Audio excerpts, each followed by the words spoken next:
So this is the second time I'm recording this because I was muted when I was recording this. Anyways, shout out to everybody. If you're watching this, make sure you're hitting that like button. I want to thank everybody for watching this and for, giving me the view and the like.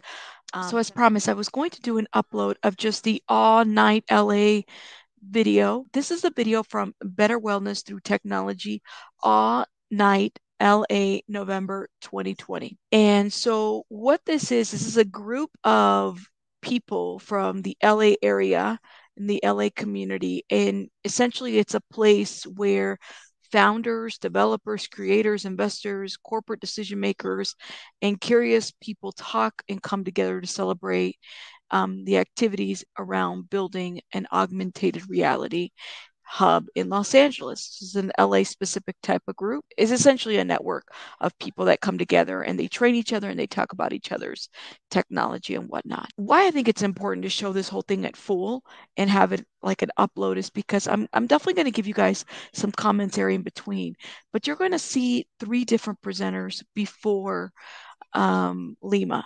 Okay.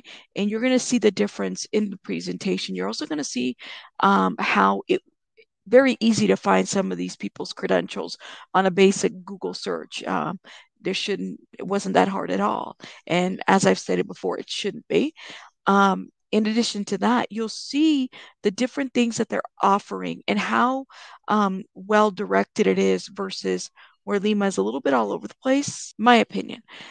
So let's start by talking about the first presenter, who is Dr. Albert Skip Rizzo. He's a director of medical virtual reality from the University of Southern California. And his profile reads that he is a USC Davis School of Gerontology and USC Keck School of Medicine Department of Psychiatry and Behavioral Science. Psychologist Skip Rizzo conducts research on the design, development, and evaluation of VR systems targeting the areas of clinical assessment, treatment, rehabilitation, and resilience. This work spans the domains of psychology, cognitive, and motor functioning in both health and clinical populations.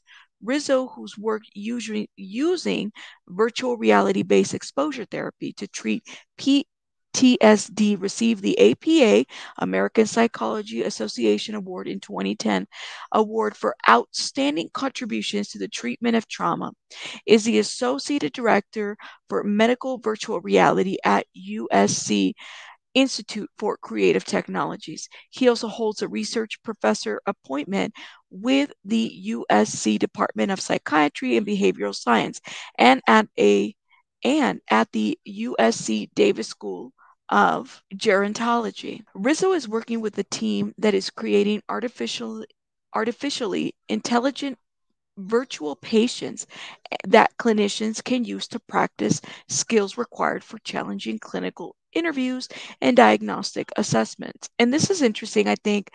So they're using the VR tool to put clinicians that are in training in real life situations. Let me tell you guys something. I took a family therapy course in grad school, and we had to create those back in, and this wasn't too long ago. We had to essentially act out those roles while somebody was playing clinician. And this is why you have your clinical hours and all that other stuff. So that you can fine tune some of those skills, especially the assessment skills. So it's interesting that now people are using virtual reality, to create these scenarios, which I think could be a great tool, and well needed, right? We need more, simulated situations like that. But just giving you guys an idea, back when I was in grad school and we were, studying modalities and family therapy and all that other stuff and theories and theoretical framework, we would have to practice on each other. So I had to play the client while somebody else played like a role play. Somebody else played the clinician. And then vice versa. We had to practice like that. And let me tell you something, I don't do very well with role play. So just so you're aware how awkward of a situation that was for me in grad school. But this is interesting. So His cognitive work has addressed the use of VR applications to test and train attention, memory, visual spatial abilities, and executive functioning. In the motor domain, he has developed VR game systems to address physical rehabilitation post stroke and traumatic brain injury for prosthetic use training. Okay, all right. He is currently designing VR situations to address social and vocational interactions in persons with autistic spectrum disorder. Rizzo is currently examining the use of VR applications for training emotional coping skills with the aim of preparing service members for the stresses of combat. He is a senior editor of MIT Press Journal, Presence, Teleoperators, and Visual Environments. He also sits on a number of editorial boards for journals in the area of cognitive and computer technology. So, man holds a PhD. He is Dr. Rizzo, okay? And I had seen the clip of where he was being interviewed by CNN. I typed up his Google name. I Google search his name, and it was not that hard to find, okay? And I think even in his presentation, you guys will find that he gives examples of like where this could be a benefit to and from, what people can use this for. Building such scenarios where a clinician is having to assess somebody's suicide situation using VR. I thought that was very interesting and could very well be and can be a tool, right, to practice in the field. That's one of the speakers and the beginner. So thank you all for coming. We're going to quickly introduce the speakers, and then Skip Rizzo will do a presentation that kind of talks about his recent work and lays the groundwork for the technology and understanding a little bit about VR for those of you who aren't familiar with it. And then each of the other speakers will talk a little bit about their work. So with that, let's get started. I'm going to introduce Lima. Lima, thank you so much for being here. Your work is very inspiring. Yeah, Lima works in the area of addiction and recovery. She was inspired by some personal things in her own family, which I think she'll share about. And her work is really revolutionary, and very excited to have her here. We don't know what her work is exactly and what makes it revolutionary. Just saying. Similarly, Carrie was also inspired by her own personal experience in regards to her caring for a family member with dementia. And so she's going to talk about how her Embodied Labs has provided opportunities for caregivers to understand more about different ailments such as dementia, where you can really get a perspective of what that's like so you can better care for them. And then Manny from TRIP is going to be talking about, he has a meditation application, and it's really, actually, I just found out he's doing work in a bunch of different areas, but it's something that's accessible to anybody for meditation. And he's going to be talking about the different areas where that is being used. You guys all just want to pop in and say hi? Hello. Yeah, sure. Hi, thanks so much for having me.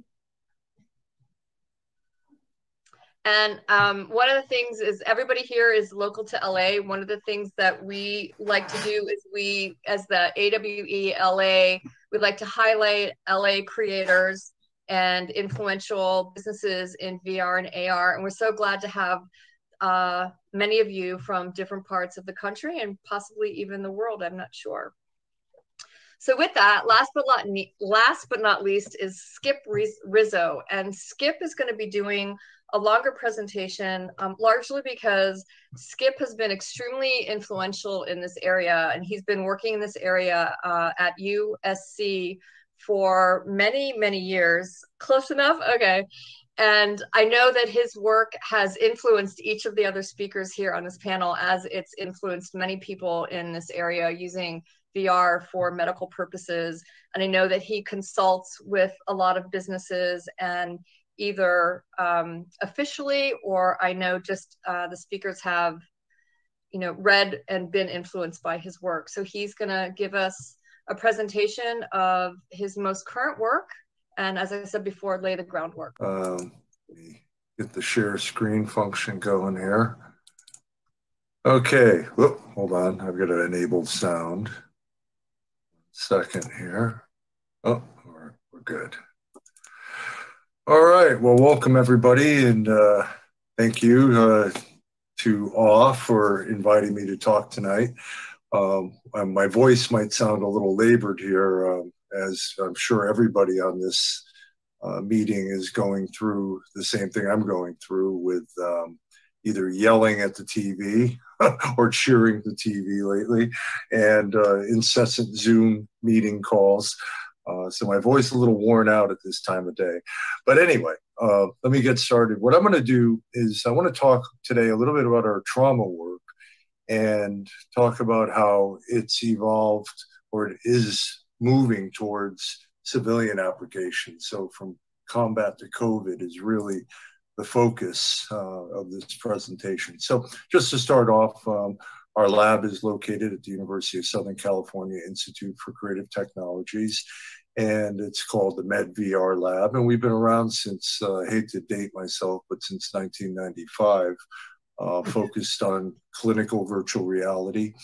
And over the years, our work has expanded from originally the area I was working in clinically was in the cognitive area. I was working in brain injury rehab.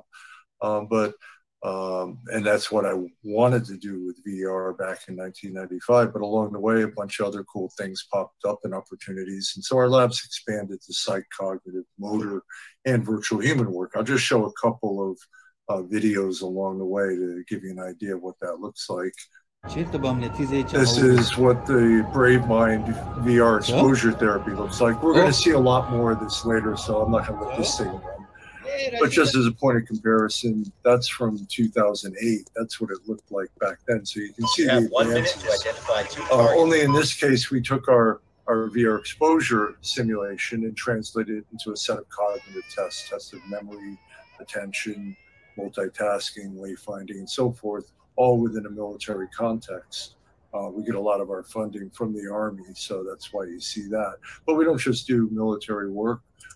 This is a project from 1996 using a 3D projection screen for visual spatial testing and training, in this case with mental rotation.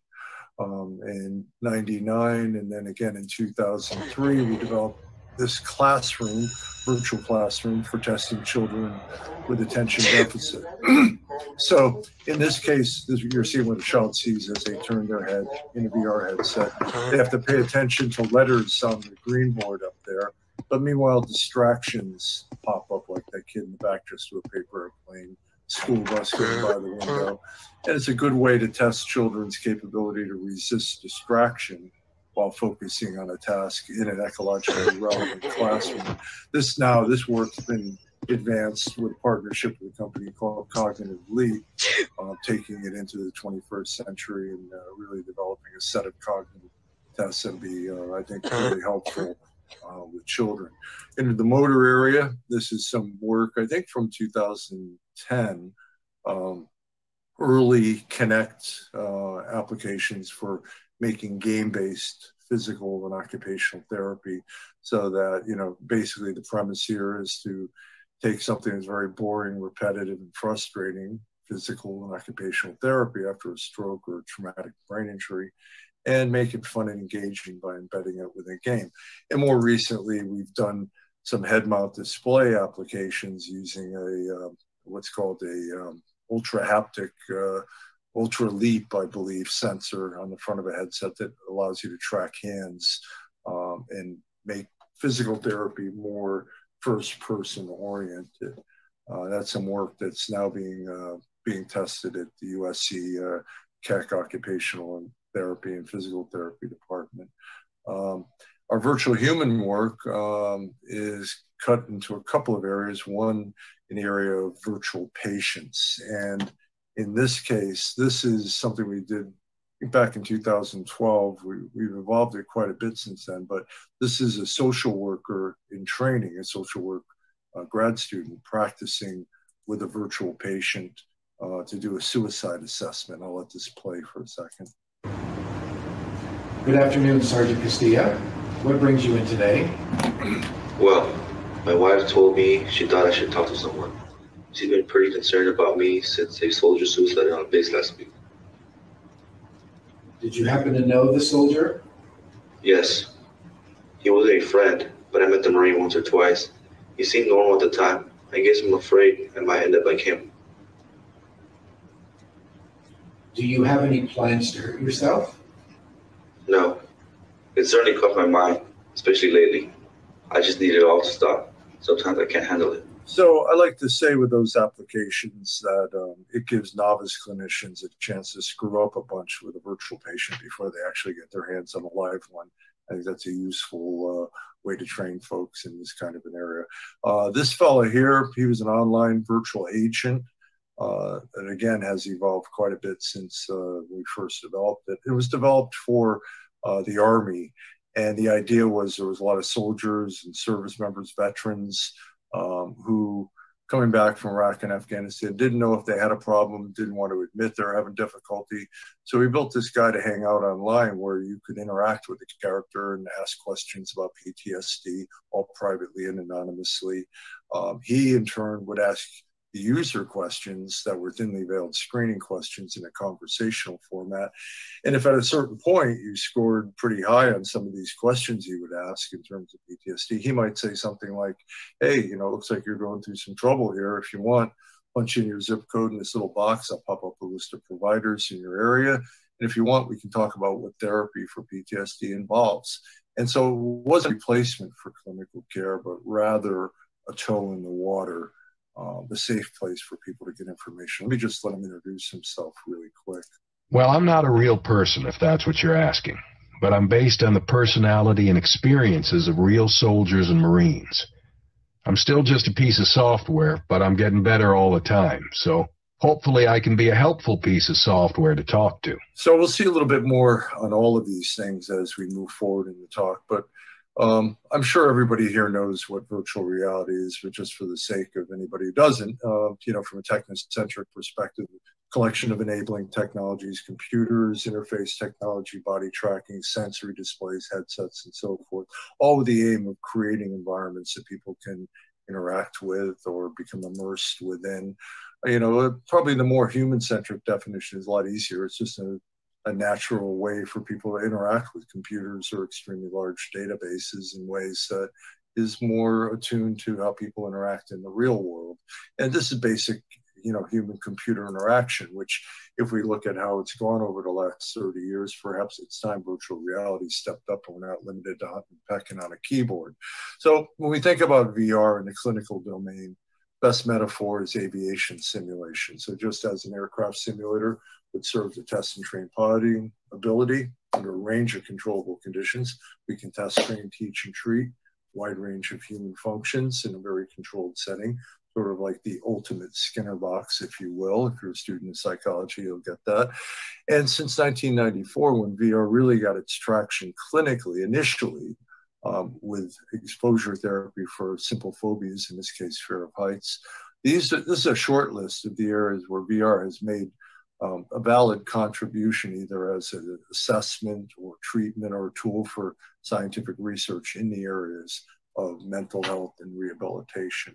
The field has grown dramatically. The technology has caught up with the vision, and we have probably the largest scientific literature of any use case in the area of VR and augmented reality as well. Now, when we think about why do people use VR in a clinical setting, well, there's a whole ton of these reasons. I'm not going to go through each of these. If you're really interested in learning more about that, just send me an email and I'll pop you this paper that goes into them all in detail. But for this purpose, let's just distill it all down to 5 basic components: expose, distract, motivate, measure, and engage. And I think all the speakers tonight will illustrate how these assets really come to play in making a difference in what we can do in this field. We can expose people to what they're fearful of or what they've been traumatized by. We can distract people from painful medical procedures. We can motivate people to do things they might not ordinarily do or be inclined to learn to do. We can measure their performance while they're doing it. And we can engage people. That's really key. We engage people in things, again, that they might not ordinarily be engaged with. Mental health and rehab, not a fun process. But for my purposes now, I just want to focus on expose initially here. And this opens the door for exposure therapy in anxiety disorders and PTSD. And this is a long-term theoretical approach that's been around for many years, based in conditioning and learning. The idea that if you help somebody that has a phobia to confront their fear and approach it in a safe place, like in VR, eventually by a process we call extinction learning in the amygdala, their activation reduces. Okay, so basic conditioning and learning, but I think there's a little bit more that's going on, as you'll see. And over the years, a large number of phobias have been addressed: fear of public speaking, fear of heights, fear of crowds, fear of flying. And it's ideally matched to what VR could do, even in the early days, where you could just put someone in a world and increase its provocative nature as a person habituated to their fear trigger stimuli, if you will. And one thing to keep in mind is that we're not talking about reducing fear of objective threats. We're talking about things that are really sort of irrational fears when we talk about phobias. So, for example, with fear of flying, well, you can say, well, you could die in a plane crash, but objectively, the risk, well, in 2019, 257 people died in commercial airline crashes. Well, every day, over 3,700 people die in motor vehicle accidents. So, you'd have to have about 15 planes fall out of the sky every day to match automobile-related deaths. So there really isn't that much of a risk with flying, but people are terrified by it, and they can get benefit by doing this type of exposure therapy. Now, the science, in 2008, our group and another group published meta-analyses looking at all the data showing VR was an effective approach for treating phobias and PTSD. This was updated in 2012. Same thing in 2015, another update by a group out of the Netherlands showing not only improvements over traditional imagination-only treatment, but transfer training to the real world, that what you did in VR really mattered in people's everyday lives. More recently, in 2019, Journal of Anxiety Disorders had a full issue on papers, a wide variety of papers, documenting further the power of VR in this area, and another meta-analysis which came to the conclusion that VR is an effective and equal medium and evidence-based approach for delivering exposure therapy in these areas. So with PTSD, it's a little bit more provocative than phobias. I mean, we're talking about people that have been traumatized by an experience and are having lingering residual effects. So we use the same kind of exposure approach where you help a patient to go through the trauma at a pace they can handle. I have a video I'm going to show here in a second, but this work began with an idea in 2003 and then evolved over the years, and plenty of need over the years, even to the current day. So this is not just something that was needed back in 2008, 2009, but it's a continued growing need of people suffering from PTSD from their combat experiences. So I'm going to talk about going from combat to COVID, but I want to start off by making sure you have a good idea. And this is a really cool piece that was recently done for CNN that I think will give you a good idea as to how and why this works. So I'll step away for a second and let this play. Welcome back to Tech for Good, where we shine a spotlight on life-changing technologies and the people whose worlds they transform. Now, 7 to 8% of the U.S. population experience post-traumatic stress disorder, or PTSD, at some point in their lives. Already a very high figure, but for soldiers returning from war, That statistic is believed to be even higher. Here's how technology can help the veteran community.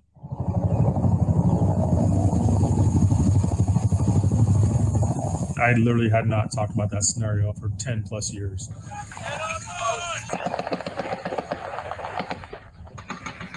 Never thought about it. I avoided thinking about it.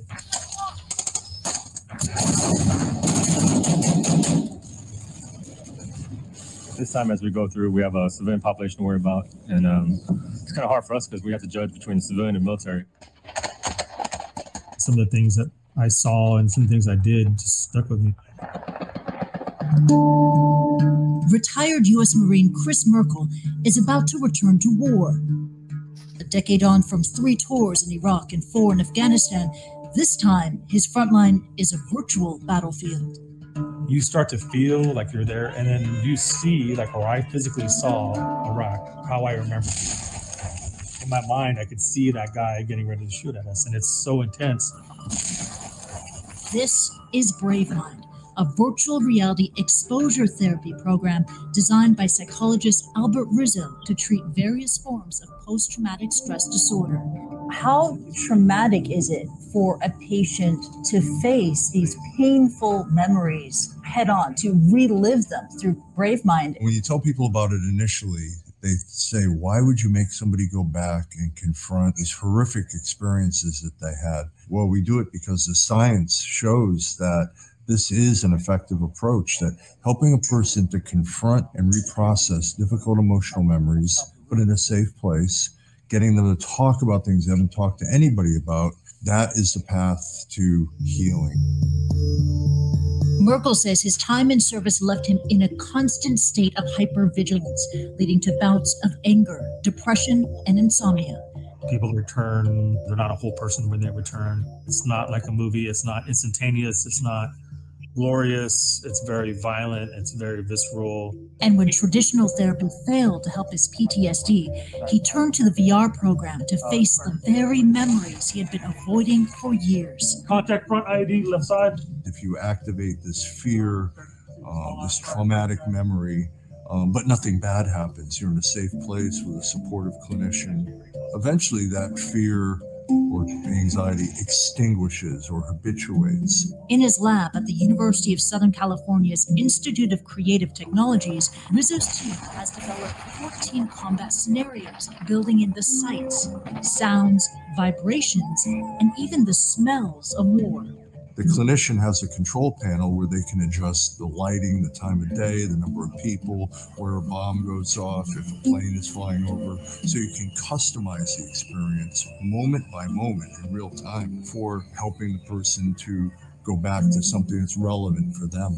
The BraveMind team hopes its tech can be used to treat many other instances of PTSD, not only that of returning soldiers, but those suffering trauma from other walks of life. Certainly, we're going to be facing a wave of mental health challenges, specifically with healthcare providers on the front lines of COVID. With his VR sessions behind him, Merkel is finding happiness again, volunteering in the veteran community. One of his initiatives, Waves of Valor, teaches returned service members to serve. Not thinking about their pain, they're not thinking about the depression, they're not thinking about the war. They just want to do for themselves. And the healing part is, it's surprising. It's not veteran to veteran, it's not therapist to veteran, it's community. The VR just opens up a world of thought because it's a novel, different way of doing things, but it's opening up how people think about how we help people heal and get past trauma and other things. BraveMind has pretty much saved my life in more ways than one.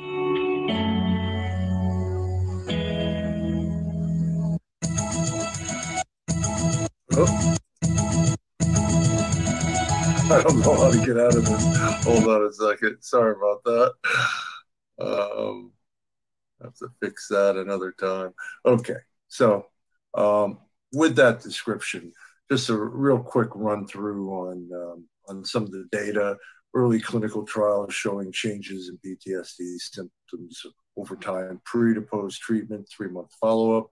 This was from the first study showing the individual data points of change 16 no longer met PTSD criteria, 4 did not benefit. Another study done more recently, more intensive 3-week sessions where you go to Orlando, Florida, you do morning, you do VR exposure, in the afternoon you do other therapies, really large effect size there, positive gains. Recent randomized controlled trial showing, in this case, equivalence to the standard method, although we had a limited system at the time, only 4 scenarios at the time compared to the 14 we have now. This is a trial that's under review. This paper came out, but the actual data is under review. But one thing I can say is that we found that VR was superior for treating people with PTSD that also had comorbid depression, which makes a lot of sense. People that are depressed aren't activated or engaged in seeking treatment. As well, both the VR exposure and the traditional format were both shown to reduce suicidal ideation from pre to post treatment. So a lot of positive gains. The one area now that we stepped out from the combat area was sexual trauma, and in this case, military sexual trauma. We thought we were going to have an easy go of it. We just modify some of our existing work, but we found out most sexual trauma in the military is happening in civilian locations, stateside. So we had to build out a whole bunch of civilian contexts, and we had to build out a perpetrator that would turn up in different places that could be customizable. Never going to be an exact replica of the real thing, or could follow you around. We're not replicating sexual assaults, just the context around which these things happen. And because of such a difficult area, we were funded to do what's called a safety and feasibility trial to make sure we weren't causing more harm than good. So a limited sample. And the results from that sample were very promising. 11 people that completed treatment. These are the positive benefits or gains post-treatment and 3-month follow-up. And not only did we show no critical negative incidents, but we showed significant, even with a small sample, reductions in PTSD. The good news is we built all that civilian content. So as soon as we get the funding to update, modify it, fix it up, take what we learned from this trial, we're ready to go for civilian sexual trauma. Now, one thing to keep in mind is it's not just about the efficacy, but it's about breaking down barriers to care, getting people to seek treatment. We believe that, at least in the military, this might appeal to a digital generation of service members. And we actually documented it in our recent randomized controlled trial where we asked people at the start of therapy where they were going to be randomly assigned to one or the other, VR or traditional. If they had a choice, what would they pick? Across the whole trial, 76.7% picked VR. So we know we've got a methodology that people are interested in. Now, moving out towards civilian application and other forms of trauma, certainly trauma and PTSD is not limited to combat, as you see here. First responders, a big area of day-to-day exposure to stress. I mean, seriously. So we've worked with 2 groups developing police de-escalation training scenarios. One with New York City Police, and then this one with the RAND Corporation and LAPD, to try to help police de-escalate highly emotionally charged situations. It's not PTSD, but it's a foot in the door towards getting police departments to get that mental health is a concern, and that some of the problems that they may be seeing with some of the things we've seen over the last year, it may be sub-threshold PTSD. It might be a combination of emotional numbing and hypervigilance or hyperarousal, 2 of the 4 major symptoms. Well, those 2 elements mix in a little implicit bias or racial discrimination, get a toxic combination for pulling the trigger. So we're really hoping that this work will grow and that the need for mental health care in police, people in that profession should be addressed. As well, if you look at the suicide rate for doctors, okay, this is pre-COVID now. Let's start with nurses. The data show that female and male nurses, female more so, have much higher suicide rate than civilians. Same thing with docs. 1.5 to almost 2 times the suicide rate of the healthy population. It's all pre-COVID. Now with COVID added into the mix, you're seeing in this study that came out in March from China with frontline healthcare providers, you're seeing highly elevated levels of depression, anxiety, insomnia, and distress. And with COVID survivors, looking at 714 people just before they're getting released from the hospital, these are survivors. 96% of them scored at the PTSD range at that point. That doesn't mean they have PTSD. PTSD is not diagnosed until a little bit later on if your symptoms don't naturally resolve. But, you know, this is a call to arms. Suicide rate, military suicide rate since the start of COVID is up 20% across all forces, 30% in the Army. Also, in quested tests for COVID, 872,000 people, but they also did de-identified data tests for other substances, found a 35% increase in non-prescribed fentanyl, 44% for heroin increase.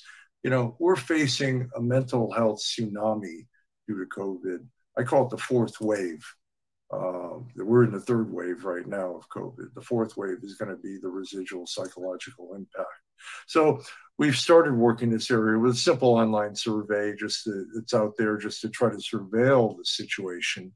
But what we're aiming to do now is to build what we call a cross-platform wellness support system that leverages all the things that we've done for the military, PTSD, direct treatment stuff, but also some of the stuff you saw earlier. So for example, having an online character like the sim coach that you can talk to like this.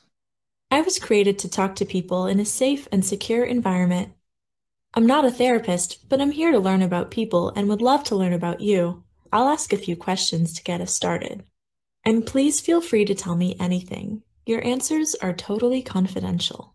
Are you okay with this? So, you know, that's an online version, but everybody's got mobile phones. We know that mobile applications are out there, but the problem with that is that, you know, the actual usage after people download these things, the median usage after download of a mental health app is one time after you try it for the first time, one time after that.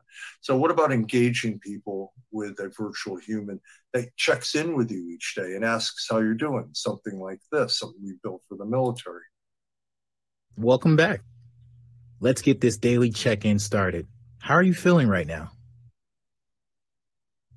Great, thanks. Next, let's record your daily reflection. I'd really like to hear about your day. Can you tell me 3 things that went well for you today and what you think might have caused these good things to happen? I'm going to jump ahead. Remember, being a service member can be stressful. When you feel stressed, your breathing becomes fast and shallow and your muscles tense up. This increases your heart rate, blood pressure, and muscle tension.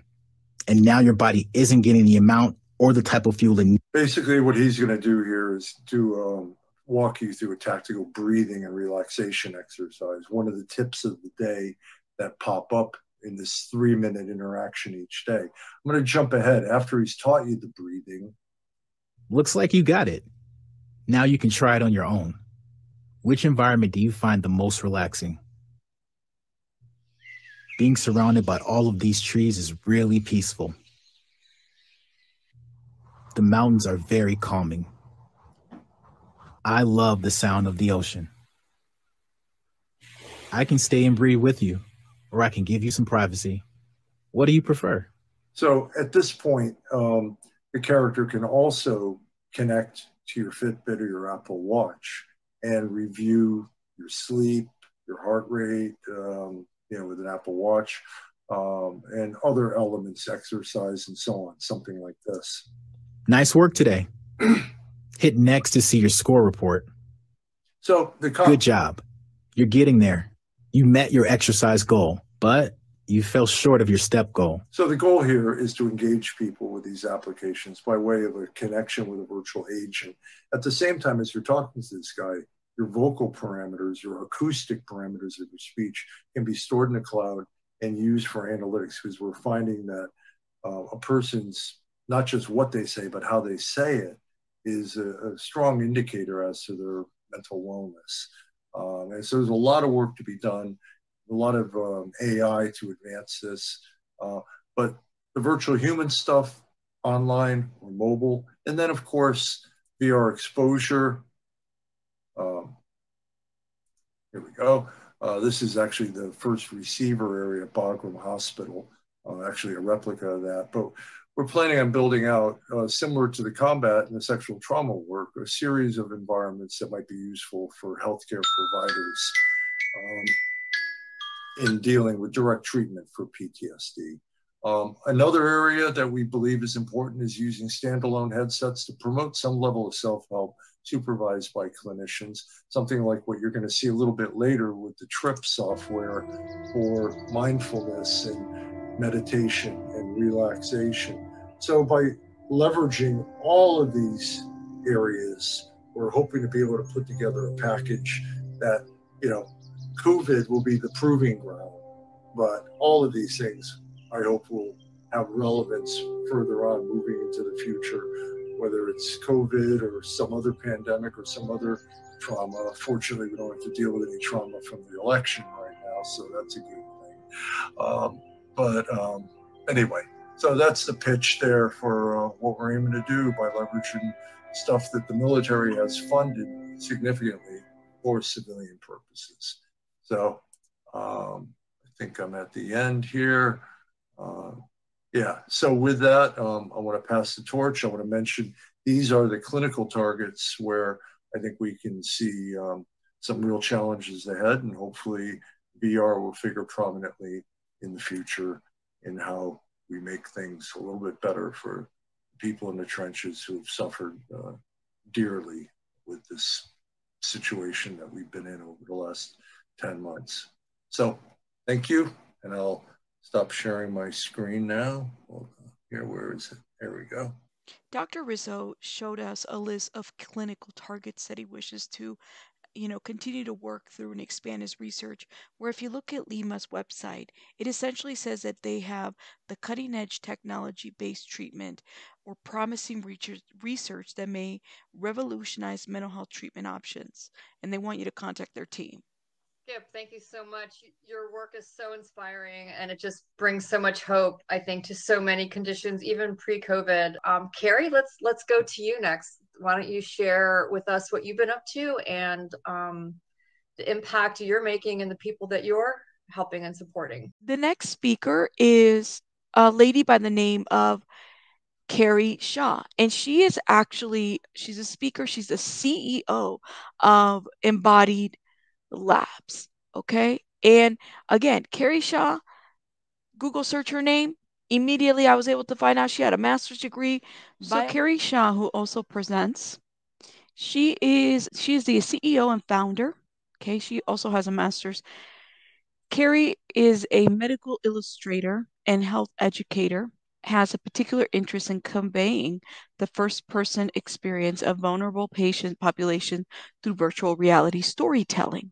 After completing her master's in biochemical visualization in 2016, she founded her company Embodied Labs with the goal of revolutionizing the way healthcare providers, caregivers, and patients learn about human health. If you click on her See Full profile, it immediately takes you to her LinkedIn. As soon as I hit that See More, I saw her LinkedIn, and it gives you more information about who she is and what she's done in the industry of VR technology in healthcare.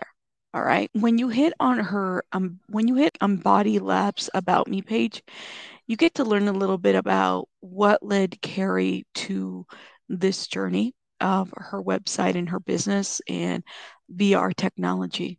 The Embody Lab story. After her mother was diagnosed with early onset of Alzheimer's, Carrie Shaw struggled to explain to caregivers the exact nature of her mother's visual impairment. Carrie modified a pair of glasses to simulate the impairment for the caregiver. Immediately, they understood what her mother was experiencing. Carrie understood the broader application that tools like this could have in helping bridge the gap between experience and understanding that exists between caretakers and those who serve. Carrie saw virtual reality as another powerful tool that could cultivate understanding and empathy within those who care for people facing all types of conditions. Embody Lab was founded to build that tool and to redefine what it means to care for others, right?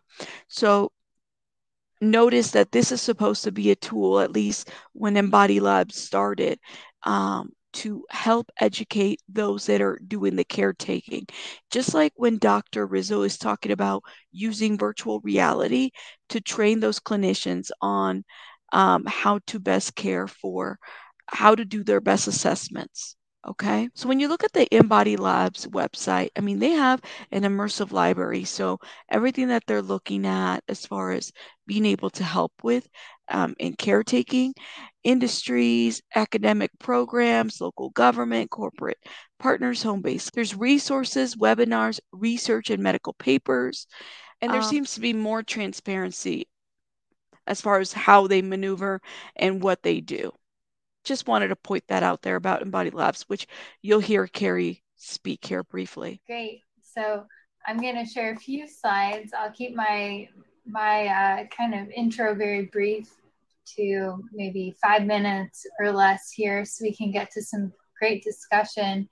But, you know, I think what for me has really been interesting is just I think about the pandemic and what we're going through right now through a lens as a former caregiver. So when I was in my teens and 20s, I was a primary caregiver for my mom who had early onset Alzheimer's disease.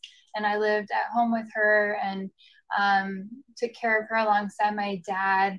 And just think a lot about now what it would have been like as a caregiver who was already kind of combating isolation through being in my situation, with what it would be like with COVID on top of that. So with today, we just hit, I think, about 3 million active cases of COVID-19 in the United States. And that means that, you know, if I had been in my position this time, maybe 10 years ago, I would have been thinking, you know, what kind of contacts would I be needing to limit in my circle of family? Who could come in my home that was typically helping us with meals or care for my mom, or with her home health care kind of 24/7 circle of home health aides? How would we think about like her exposure to COVID-19? And it's just been really interesting to think about as a caregiver, the already kind of isolation that we face as a community, and that with COVID on top of it. And so for Embodied Labs, the company that we founded about 4 years ago, and I'm going to share my screen now, we really thought about, you know, how do we step into the perspectives of the people that we're caring for. Are you seeing my screen? Yes. Susan? And so I think you can also see me. One thing that I would always do when my mom's care team would come to take care of her is we would put on goggles, kind of like these here that I have on right now. And my mom had this left visual field deficit, so it meant that she couldn't see half of her left visual field. But to really just put on a pair of goggles like this and see through her perspective, we could immediately understand what we needed to do to care for her. So we could really empathize with her perspective. We could say, okay, if you don't approach from the right, or protect the left side of her body, or at mealtime, remember to rotate the plate of food in front of her. You know, those were things that my mom really needed to have her care personalized, person-centered to her. But, you know, for all of us impacted by aging or different disease states, it's so much more than just something like a simple pair of goggles or a deficit that illustrates what we're going through.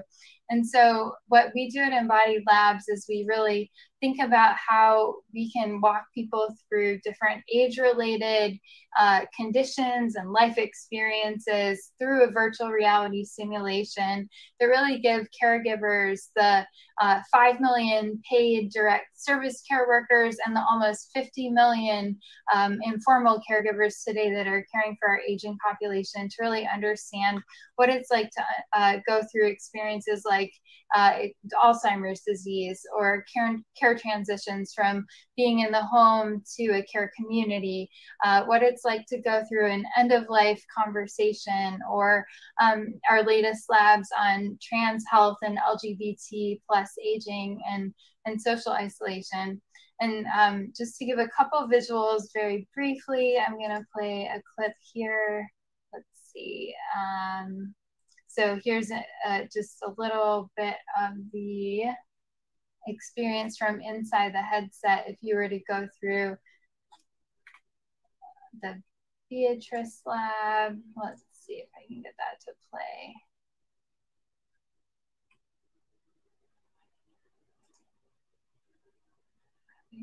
Having a little trouble with my video there. But so you go inside the perspective of someone, you know, what's happening inside their brain, what are they hearing and seeing in their lives, and how does that really help us as caregivers understand ways to empower ourselves to better care for our older adults in their experiences as they age. One of my favorite quotes came from a New York Times story that we had on our company this past August, where one of our customers, the Best Buy Health team, their chief operating officer said that as they've used Embodied Labs with their call center employees, they can see this increased empathy towards customers and increased confidence in their ability to support their customers who are, you know, in this case, usually seniors, aging customers that are using their products and services. And so Embodied Labs has really been a company that's been able to harness the science and kind of concepts of saying, how do you put yourself in the perspectives of those you're caring for to better improve your care practices as a provider in this space. And we've had the honor of partnering with all sorts of groups, from the Bill and Melinda Gates Foundation to the AARP to the Department of Education, to be able to fund and scale our company across more than a couple of hundred aging services organizations today, to really transform the way that we care and think about aging and train our next generation and the future of healthcare workforce that are tackling these challenges today. And one of the things I just personally was reading about today was an article from the Frontiers in Psychology looking at COVID-19 and the crisis we're facing today, and just thinking about, as we have a pandemic of COVID-19, that we really need an epidemic of empathy, and that empathy can really be that kind of counterbalance, like in some of the work that Skip presented, to PTSD and the burnout that we're facing as a healthcare workforce at large. So I'll stop there, look forward to the discussion, and thank you so much, Susan, for having me tonight as one of the panelists. Yeah, Carrie, thank you so much. And, you know, when you talk about empathy, it's not just COVID, but so many other things are going on in the world right now that require empathy. So it's a point that you're making. So Money, I apologize, I did not pronounce your name correctly earlier, but I'd love for you to tell us about TRIP and the impact that you're making. Let's talk about the speaker, Manny, who will also be speaking here before Lima does. So there's 3 speakers before Lima. Okay, his name is Manny, and I mean, his LinkedIn profile highlights a lot of who he is. He is the chief of business for TRIP, the company TRIP. Okay. And I know this because when I went to their website, you can actually see his picture. Here you go. Manny, okay, Chief Business Officer. You can actually click on his LinkedIn profile. And what I was able to find out about Manny, right, and he's going to talk about his company TRIP. is that he holds, very basic Google search, he holds a MBA from Harvard and a BA in political economics from Williams College. Okay. He's an avid bio and consciousness hacker, tennis player, yoga enthusiast, meditation practitioner. He's founded some companies and some websites of his own. So I think his profile even says that he used to work with Comcast, NBC Universal, and he's led a couple of projects with some health initiatives. So feel free to look him up. You guys can Google search the guy. He's very easy to find. But I want to go back to his website, okay? Let's go back over here because I thought this part was interesting on this TRIP website. When you click on research, we just clicked it. It gives us this really interesting, like, I don't know if it's a disclaimer. It seems very disclaimer-ish when you click on it. You let me know your thoughts. It says research material are for general informational purposes only. TRIPS products are intended to be only to support general well-being and are unrelated to the diagnosis, cure, mitigation, prevention, or treatment of any disease or condition. This content is not intended as a substitute for professional advice, diagnosis, or treatment. Always seek the advice of your professional provider with any questions you may have regarding your health. This is immediately under research, and then it follows by other latest research articles that you guys might find interesting if you check out their website. Okay. Thank you so much, Susan, and it's a pleasure to be here. Skip, thanks for the little preview that you offered around TRIP, and I'm excited to just tell you a little bit about our story and the work that we're doing in the marketplace. So Mani Srinivasan, I'm a member of our founding leadership team, and we're still a relatively small early stage company based here in Los Angeles, founded in 2017 by Neneh Reeves, who's a pretty extraordinary entrepreneur, and whom I've been working very closely with, the last couple of years.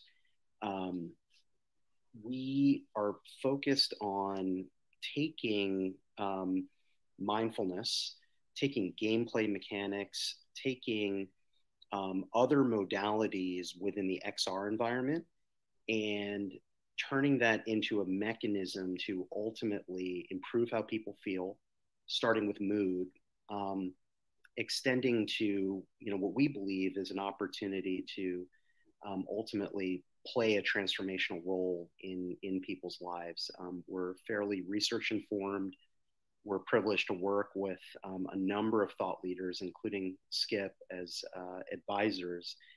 And again, the context, is, if you think about, we're at this point already fairly more expansive than just meditation and VR. But if we focus just on that for a moment, the statistic that I really like as a mindfulness practitioner myself, and a professional is, if you were able to take just 27 minutes a day, right, as a practice, over an 8-week period, you would literally rewire your brain.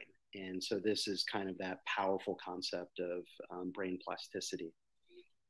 So let me share just a short video and maybe a couple slides with you. I want to keep this short, as Carrie did, and just give you all a little bit of a feel for where we are in the marketplace from a consumer standpoint, at least today.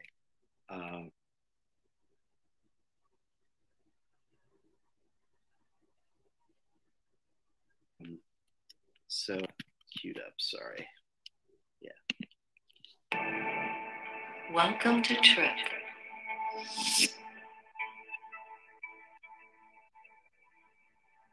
Fitness with your inner self.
Trip.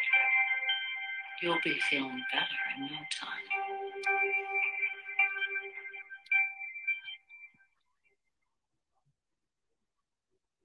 So that should give you a little glimpse of the offering.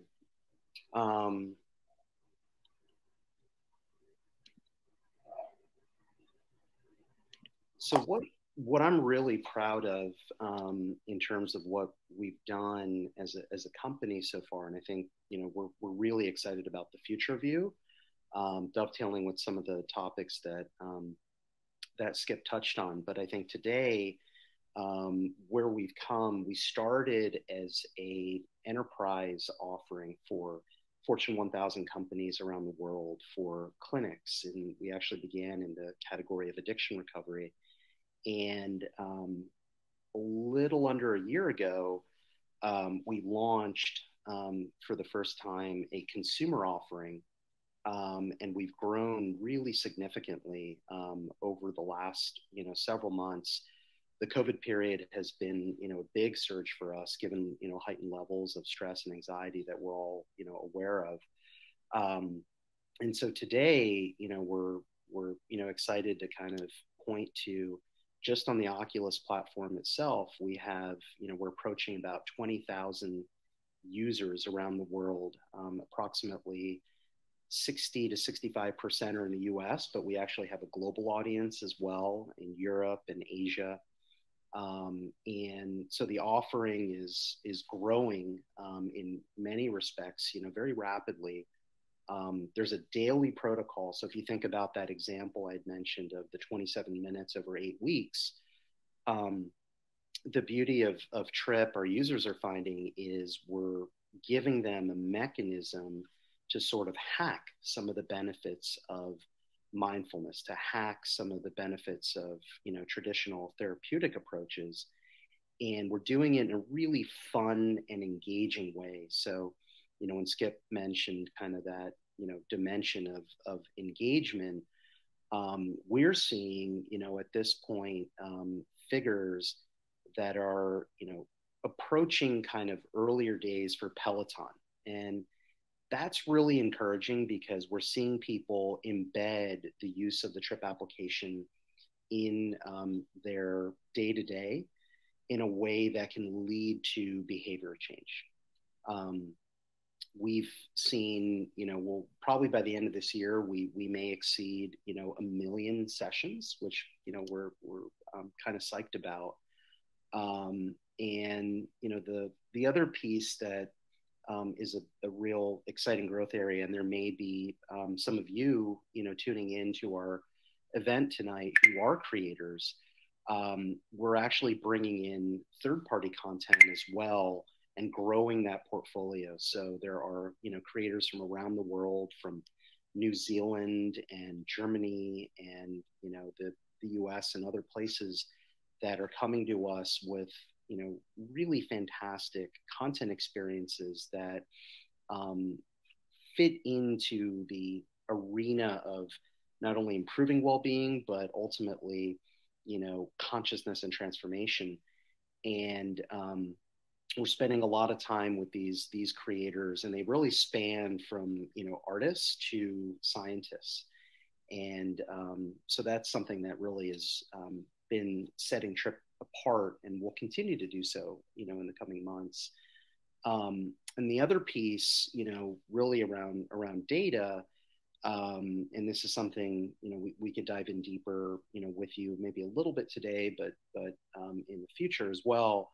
But in every session, we've incorporated a methodology that was helped design by the National Mental Health Innovation Center, and Walter Greenleaf, an advisor of ours, in Stanford, had weighed in on. And so what we do is we get a really quick snapshot of before and after, kind of end state mood.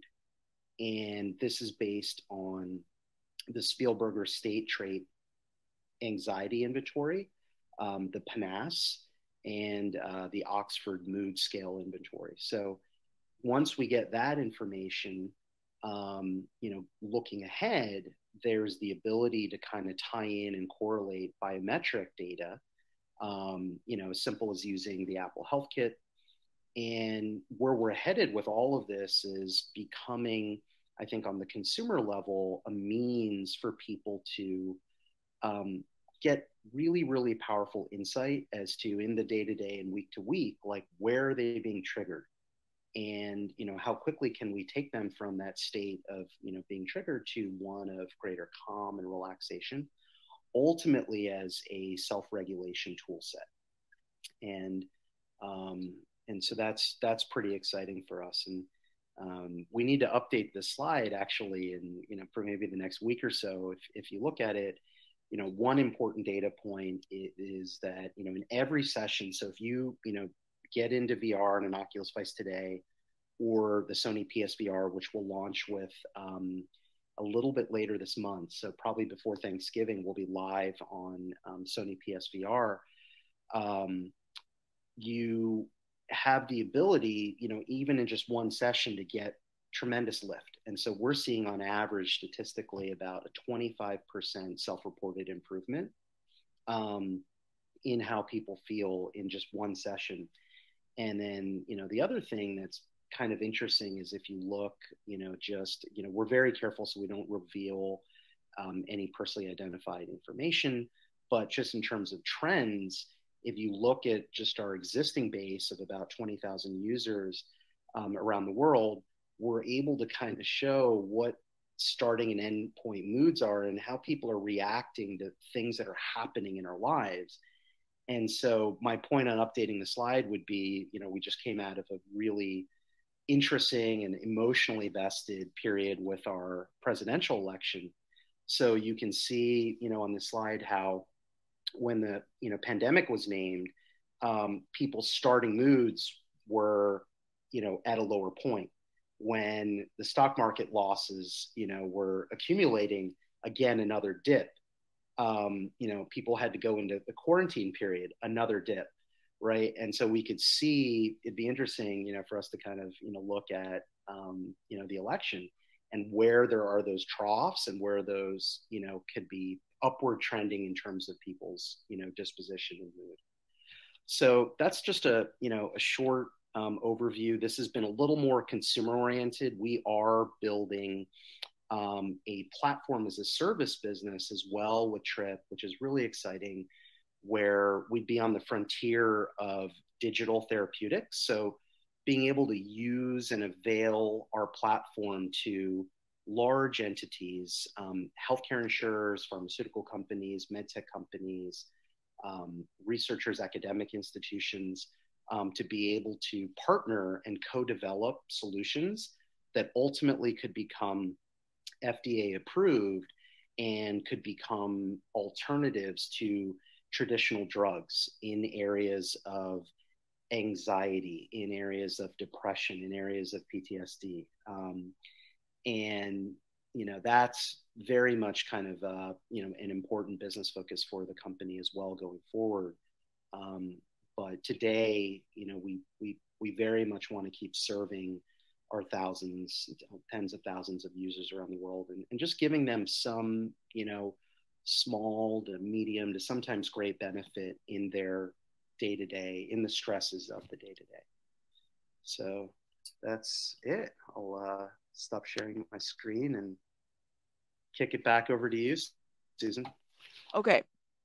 Why I point this out, and I talk about, notice the differences between how Lima is presenting her research versus how everyone else is presenting theirs. Let's go to the Lima's website from the Institute of Behavior and Brain Science. When you hit, meet the founder, and this is probably the one thing that I was like, Lord have mercy, this is that itch that I couldn't stop scratching when I saw. Founder Lima Mora has lived through the implications of severe mental health illnesses firsthand through her loved ones. The Institute of Behavior and Brain Sciences, which she's called JIBBS, was bloomed from a desire to create tools to improve mental health research and innovation that makes those tools available globally to all that need them. A mixed reality experience design, Mora specializes in digital health.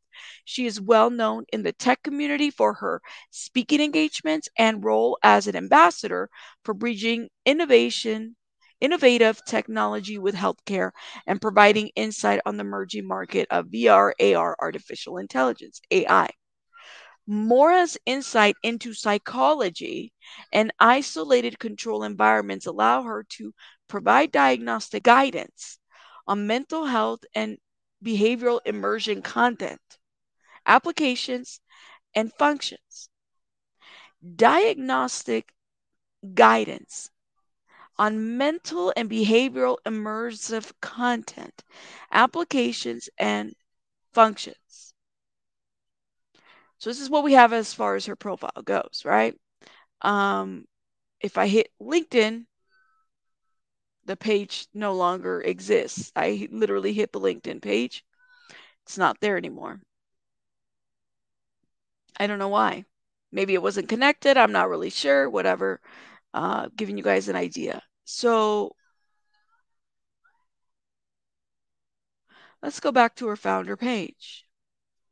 About us, pioneering emerging technologies in mental health care. Lima Mora has been invited to healthcare conferences and technology summits around the world to discuss and present cutting edge solutions in mental and behavioral health. Okay. This is why miracles. Now, is that supposed to be? I just highlighted this word because I was reading this and I got tripped up. This is why miracles happen through JIBBS every day. I'm sure there's an A in miracles. I could be wrong, but unless you meant to say a different word. Well, there's already an A, but I'm pretty sure you spell it Miracles.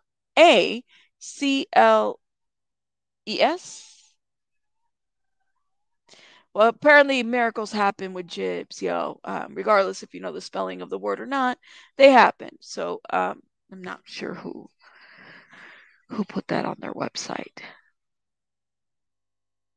Yeah. Okay. Through JIBBS. As CEO of ARA, her life's work is dedicated leading the evolution of patient-centered care with merging technologies and helping those with complex PTSD healing with virtual reality as a tool for treatment. Lima was featured speaker at the Harvard Medical schooling. So furthermore, under More About Us, healing with virtual reality as a tool for treatment. Lima was featured speaking at Harvard Medical School in 2018 and did a presentation titled Rewiring the Brain with Virtual Reality. In 2019, she was a speaker at the University Arizona Health Symposium and discussed virtual reality as an asset to talk therapy and medication, focusing on how immersions makes patients present and how that helps reduce relapse. So again, we don't see any of her credentials, any actual papers that she's written, nothing. So let me know your thoughts about her presentation as she is talking about these issues with all these other professionals. I thought it was important to do a compare and contrast, right? Again, notice how they're using their technology, what they're using their studies for, and the time and dedication and years of study that it's taken for them to get to where they're at versus Lima for us to be able to question. I was able to Google search all three of these professionals. I couldn't, to find a high school degree or diploma, that's what I was able to do with Google. But when it came to this girl, I couldn't find anything. I don't know. Of course, it leaves us to question a lot of shit. Like, we have to question it all. Well, can everybody see that? All right. So Aura is a B2B solution for mental health care. And so it stands for Autonomous User Rehabilitation Agent because I believe that the future is in autonomous agents. There's not enough doctors to treat the number of patients that need help. And so we're all about digital care and making sure that we scale accessibility to mental health care and also raise the standard of care. And so this initially started because of my sisters. So growing up, our father was very abusive to us, and we left when I was about 5 years old and my sisters were 3 years old. So I was a very angry child. Nothing my mom could do could make me happy. But my sisters, on the other hand, had no memory of the trauma. And so we lived in a really safe neighborhood. My sisters were athletes. They had straight A's. They were essentially the perfect child. And then going into their mid-20s, my sisters began to have some mental health issues. They started hearing voices, something was off. And so instead of confiding in myself or my mom because of the mental health stigma, my sisters went to see a medical professional. And from there, the therapist or psychiatrist had no tools to treat them, and all they did was ask them how they felt and gave them a cocktail of medications. And my sisters have since developed a very severe addiction. So they were initially diagnosed with schizophrenia. For 4 years, they were being given the wrong medications. They've now been successfully diagnosed with dissociative identity disorder. They've been to over 60 treatment centers. They've been stuck in this loop because of their condition. They were originally diagnosed with given antipsychotics for the schizophrenia that they did not have. That turned into a combination of Xanax and antipsychotics, which escalated into Klonopin and antipsychotics, which essentially destroys the reward receptors. And then they were eventually given, after a long road, Suboxone, which is a synthetic opioid for maintenance, so long-term use. And they typically use that to get people with heroin addiction off of heroin or an opioid. And so instead, my sisters were given that for maintenance, so long-term. And so now they have a benzo addiction, an opioid addiction, and with the proper diagnosis, we found out that they cannot, medication does not treat dissociative identity disorder. It can only be treated with proper therapy, and they cannot get the therapy because of the addiction. So it's been a really big tragedy for my family. And opioids now kill more Americans than guns or breast cancer. So it's not just my family. We're actually very fortunate. So the faces that you're looking at right now are people that did not survive opioid and ended up having lethal overdose. So the problem in our nation is that today's treatment centers are just not working. So together, my sisters have been to over 120 treatment centers within a 4-year period. Essentially, there's been a 600% increase in the number of patients seeking treatment. This is pre-COVID. And there's a nationwide shortage of psychiatric beds. Let me just move this out of the way so you guys can see my full screen. So essentially, there's also a 90% relapse rate when patients do get, when you finally get a bed in a psychiatric hospital, there's a 90% relapse rate. So you're essentially there for 30 days, and then you're released with no support. And so a lot of patients end up relapsing through lethal overdose because they use the same amount of the drugs that they were typically using, but their body's detoxed for that 30-day period, and it ends up killing them. So a lot of times people will say that if you can't afford long-term care, to not even seek treatment. So it's terrifying. So our solution is about bridging the gap with technology. And the way that we do that is we really focus on accuracy in treatment and allowing the doctors, the therapists, to see how the patient feels. And so the way that we do that is through biofeedback. We also use voice analysis, and then we have virtual reality as an option. And so our goal is to collect as much data in addition to the self-reporting So our motto is data-driven healing, and we're much more than just self-reporting. And so as the patient engages in these sessions, we also do progress tracking long-term to determine the risk level of that patient relapsing or being rehospitalized. And so essentially our system is the on-site virtual reality component with the mobile app, and the doctor just oversees the patient portal. And so the use cases are what essentially Skip was going over, which is a wide variety, and all, our technology is all co-developed by clinical psychologists. And so virtual reality has been proven to rewire the brain, and that's essentially what you got earlier with Skip, so I won't go too much into detail. And the goal of what we're rewiring is that what I call negative coping skills. So the goal of therapy is to really push positive coping skills, like taking a deep breath, stepping away, understanding that this feeling is not going to last forever, and taking yourself out of that. When people are unable, when they're not skilled to change their mood, they will seek another form of mood alteration. And so that could be in the form of cutting, self-harm, high-risk behaviors, or just, taking your drug of choice.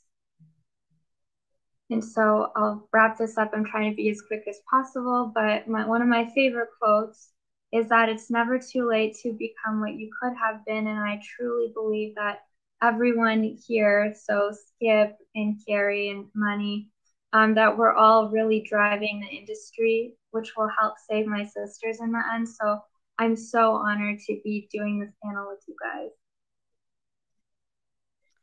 Thank you, Lima. Your sisters and so many other people as well. So I think because we have a smaller number of people here than we were expecting, which is not unusual with online conferences, I think maybe it's better not to go into the breakout rooms unless someone thinks it's like they really want to do it. And so I want to just ask a few questions, and then I'm going to open it up to the questions from the audience. The first thing I want to ask about is your work is so impactful. So people in the audience that may be suffering from one of the conditions you're talking about, or has a loved one that's suffering from one of the conditions that you're talking about, how can they get access, or can they get access to your technology? I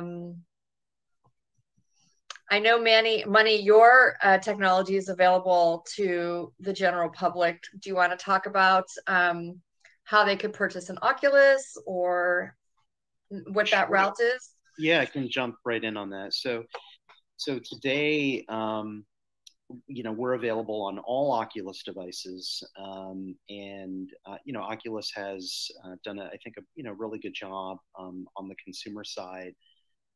Will be, as I mentioned, available as well on PlayStation VR devices by the end of this month. And so, it's pretty easy to get these devices. They had been back ordered during the COVID period, but Oculus has rolled out what they call the Quest 2.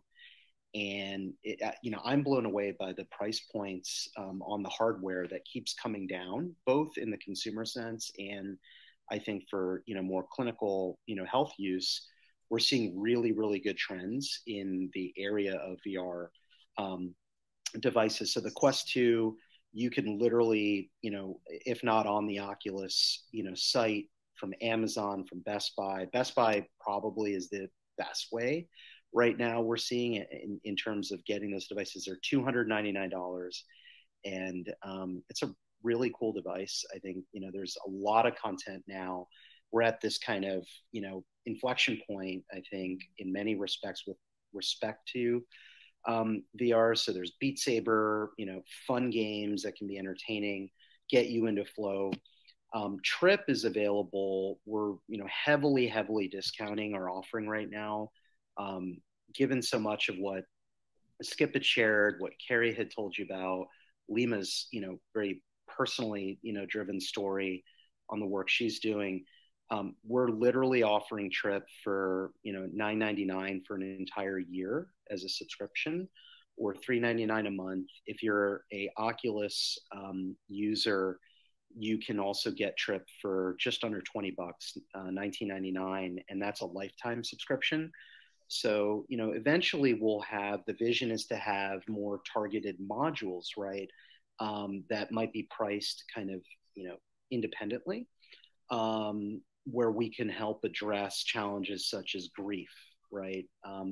Et cetera. But for our basic service, those are the price points. And, you can reach out to me, directly, personally, if you have, further questions on any of this.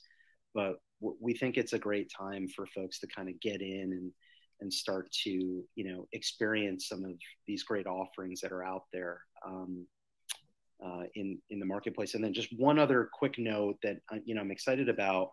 I also think probably more expansively for each of us, VR, there's been a lot of progress, but we're also at this point where now the category, I would say, is broadening, right, to XR. So you've got virtual reality, which is truly immersive and you can go in deep, but you've got augmented reality and mixed reality. And there are devices that are coming in Q1 around the world that are going to blow people away. I mean, literally, sunglass kind of form factors around the size of like what Carrie had put on earlier when she was presenting. And these are going to also be at pretty low price points. And so I think in the next 18 months, we're going to see really, really exciting things come to head for folks on the consumer level and in terms of the medical, health-oriented applications on all these devices in the ecosystem. Skip, how is it possible to get access to any of the work that you're doing as a consumer? You're on mute. The PTSD work is pretty much a VA or clinician delivered application.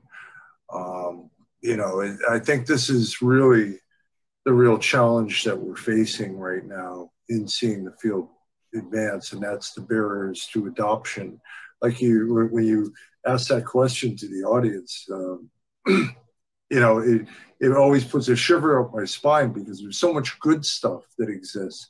It's just so hard to find somebody, that is delivering it. I get emails all the time. I've got a friend in North Dakota, oh shit, we don't have a VR system in North Dakota, and it really is a challenge. I think what's really going to be the big breakthrough is the combination of these standalone headsets and the future of 5G, if it's all it's cracked up to be 5G connectivity, where a clinician could have a tablet, pull a standalone headset out, give it to a client, and say, okay, let's see, what would work for you? Bing, and draw down from a massive digital library of all of our content and be able to deliver it that way.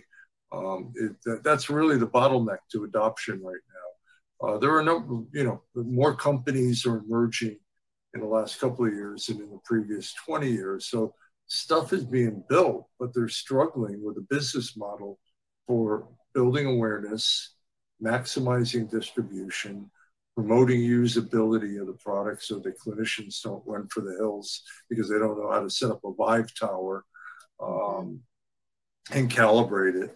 I mean, there's so many factors involved with adoption beyond the quality of an individual application. So I'm hoping, we have a lot of foundation support now that's supporting our PTSD work. Any VA in the country that wants our system, our partner foundation, Soldier Strong, will pay for the equipment. So, I mean, that is like a massive thing. And for private practitioners that want to get this and the follow-on products, we're looking at, basically giving this stuff away or or at least, getting a small license so that we'll have a fund to be able to maintain and evolve the software over time. But that, I think we've gotten over the hump knowing a lot of the areas where VR is really compelling. We got a lot of good science, and now we got to do the boring but most important work of, how do we get it out there?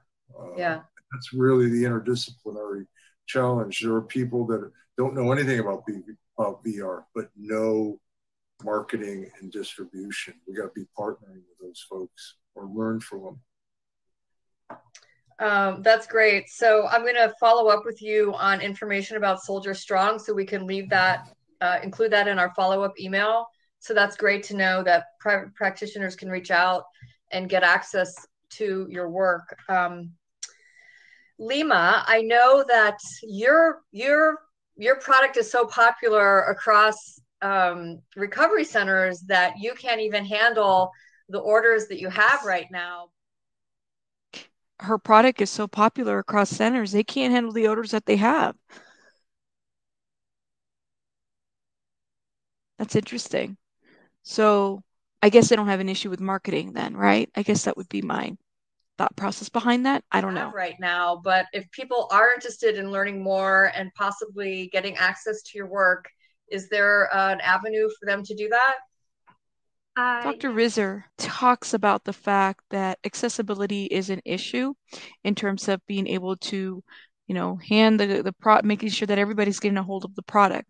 And so then the person hosting the conversation is saying, Lima, your issue is that you can't handle how many orders you're having. And she kind of goes into this tangent about how getting around certain research or certain data that isn't necessarily measured, which is the, I believe, B2C product now. Yeah, so they can contact me directly at lima@meetaura.io.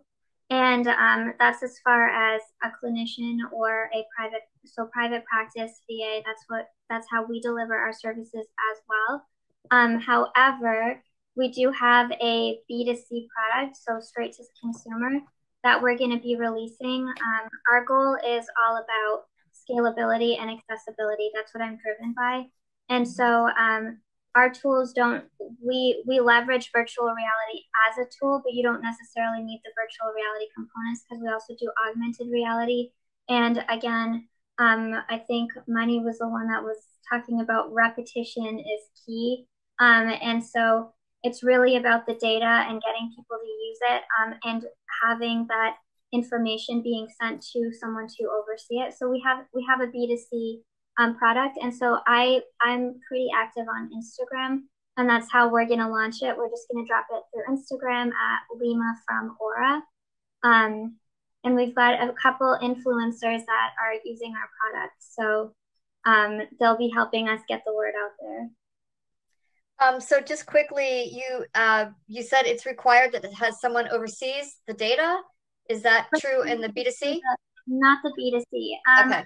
We have a way around that for B2C that we believe will help with the accountability factor. A lot of the time when someone is being told that this is good for you and you have access to it, like a gym membership, unless you have a personal trainer and someone that's going to hold you accountable and make you go to the gym, people will slowly lose motivation and then stop going altogether. So if you want to see results, what we're driven by is the accountability factor, making sure that people are using it ongoingly. And so in the B2C product that we're launching, I can't go into too many details about it yet, but it will be out early next year. And we factored in the lack of what you would get at a treatment center with a doctor overseeing the data to push the accountability factor in the consumer market and make a free version that's accessible to the general public. I believe B2C product. Now, that is a foreign concept to me, but I did look it up. And it basically says it's business to consumer refers the process of businesses selling products and services directly to consumer with no middleman. So getting around the data, who's the middleman? Anyways, B2C typically refers to online retailers who sell products and services to consumers through the internet. B2C typically refers to online retailers who sell products and services to consumers through the internet. Online B2C became a threat to traditional retailers who profited from adding up a markup to the price. However, companies like Amazon, eBay, and Priceline have thrived, ultimately becoming industry disruptors. So that is interesting. Are the middlemen the data people? Who are these middlemen that they're trying to bypass in order to sell this product? Just curious. I would think that Aura would take a position in being more marketing than anything, right? They're using people that they are working with directly with their products and then marketing them, either going on YouTube channels or, showcasing them on pictures. And it makes me wonder, I wonder what people like Dr. Rizzo and those that have had some ethical training behind their belt, how would they feel about Lima's practices? So a lot of information there, and I think it needs to be broken down a little bit to further understand the whole B2C product. What does that look like? Apparently she dropped it. I haven't seen it yet. I'm kind of curious to know what that looks like, and even understanding what the data would look like with that. And also know, in her presentation, she didn't really have a whole lot of data to show for it, right? There wasn't anything that was like, whoa, you had Dr. Rizzo who showed his stuff. The guy from Trip showed his stuff. Carrie showed her stuff in terms of presentation and what they were willing to disclose or not, but not Lima. Just a lot of questions for sure. That's great. And I loved, Skip, your digital human that did the guiding rather than, I've seen apps for like dieting and meditation and whatnot, that it's just kind of like text driven and it's not really enough for me, but I love the digital human. It's definitely more engaging. Carrie, what about you? Is your product accessible? How can people benefit from the work that you're doing? Great question. So we are completely selling to businesses, and a lot of our businesses expand to consumers. So what is so important and kind of what I think is beautiful about the process that we have for our deployment is that we think about, not just what you do inside the VR headset, but how do you set up and prepare for it? What happens when you actually put on the headset? You're embodying a perspective, you're in an experience. And then what happens when you come out of that experience? You're reflecting and then you're applying it. And so, for a lot of what we deploy, you're in intense experiences, kind of like what Skip described for caregivers. You're in intense experiences that you need guidance from. So we're putting you through experiences where you're embodying the first person perspective of what it's like to be in the shoes of someone with early, middle, late stages of Alzheimer's disease, maybe someone who has Parkinson's and Lewy body dementia, but not only that, but someone who's dealing with like a transition from living in the home to a care community. Some of our labs deal with going through getting a terminal diagnosis, dealing with how you decide to think about your end of life options. Do you want to go on hospice? What is hospice in your home? And so we don't offer our application just on a consumer store, because we really emphasize that framework of prepare, embody, reflect, and that really requires that the organizations that we sell to, our B2B aging services customers, will guide you through that process to further connect and say, once you've been through these different modules in virtual reality, how do they help you decide more effectively and efficiently what you need to do in these really critical situations, and engage with their services or the community services in an effective way and in a safe way. So, virtual reality is intense. It's not something that is always just something you can put on and take off. You might, depending on the application, especially in the training sense, need some guidance, some application for, and in the case of Embodied Labs, we really try and help people find that through the customers that are trained to employ Embodied Labs and then bring that to their consumer networks. So my vision is that for us today, we really focus on aging populations and helping people understand the journey through getting older and what it takes to make decisions as you age. And the groups that have our training will help consumers like me, like you, like all of us, potentially here on this call, think about what it takes to be the most informed and apply the lessons we learn from healthcare professionals that are trained to guide us through those reflections. And so is there any way, like, do you have a list of who some of your customers are, and can people maybe contact those, maybe as a consumer or as a caregiver home or a nursing facility? Are there any avenues such as that?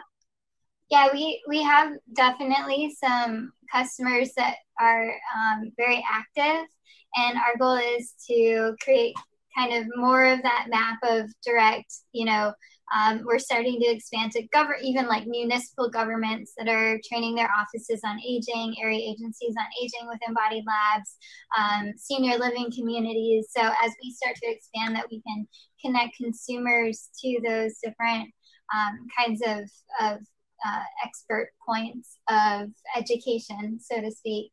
And I think it's just kind of that responsibility of saying, putting on a headset and going through an experience can actually change and alter your brain in a way that needs guidance to be the most effective. So we're going to work at the pace that our customers can engage their communities to really be effective and be the most healthy and engaged in the way that they're learning about how to continue forward this kind of training.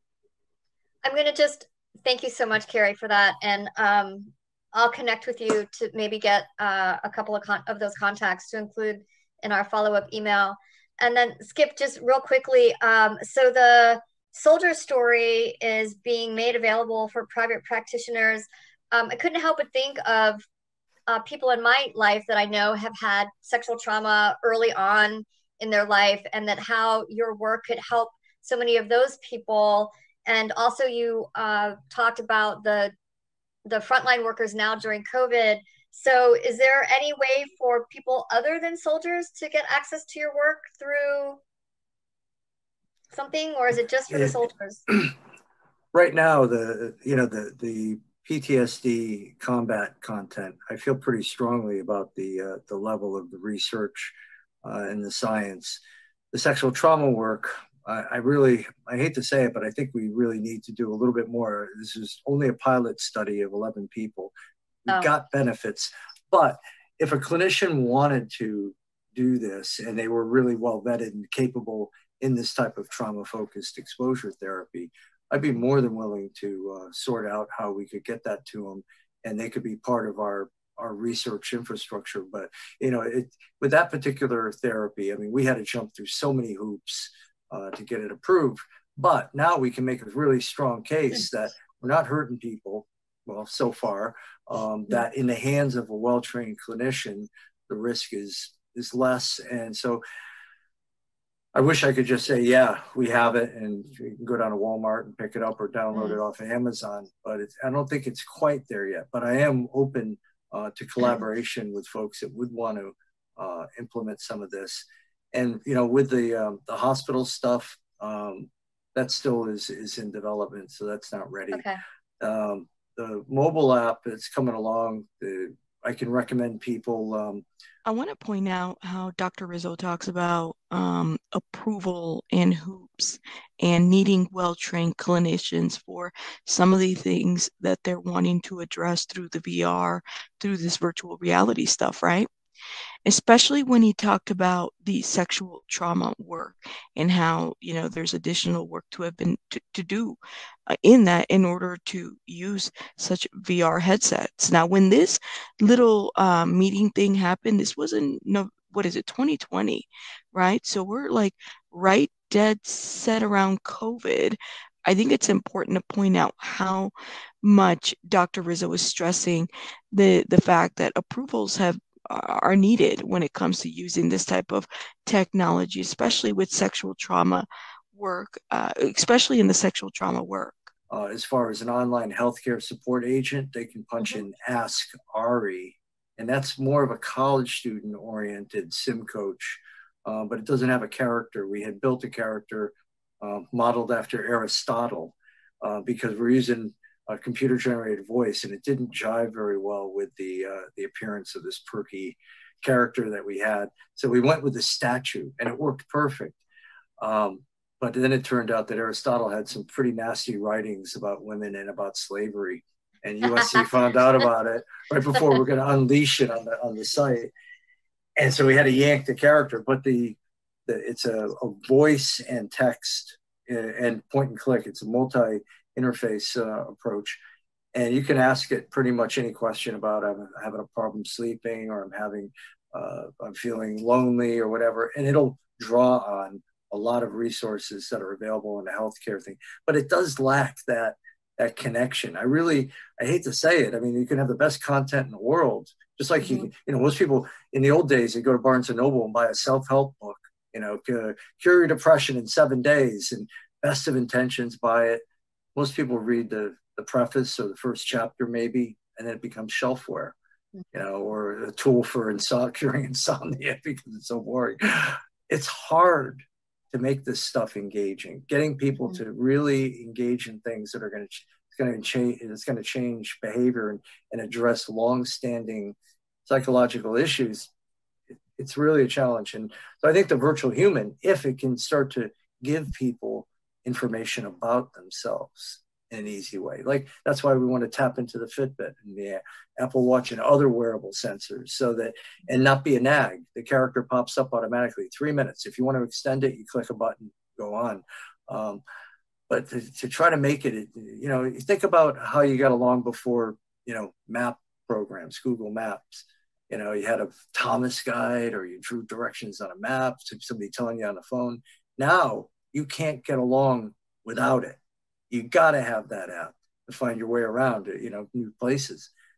We've got to be able to make mental health applications as engaging, where you don't know how you got along without it because it's making such a day-to-day difference in your life.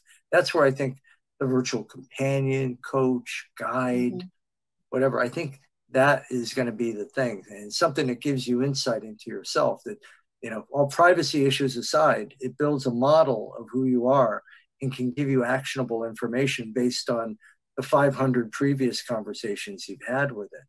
I know I'm kind of talking far out here, but I think that's where this stuff is going, to engage people in things that they wouldn't normally, put the effort into. Think of the trip work and some of this other work where teaching somebody mindfulness. You got somebody with chronic pain, and you're going to teach them mindfulness, and they say, well, when's it going to work? Well, you've only done it once. It takes 4 or 5 times to even start to get the effect. Those people don't have patience for that. Yeah. So maybe you do it in an experiential model, and it becomes, they get immediate benefit of that experience, but along the way, they're starting to learn these strategies. It's not going to be that easy for every mental health challenge, but I think this is where VR really, you got to put on our creative thinking caps now. It's all creative, but now we got to really be creative in how we persuade people to better health.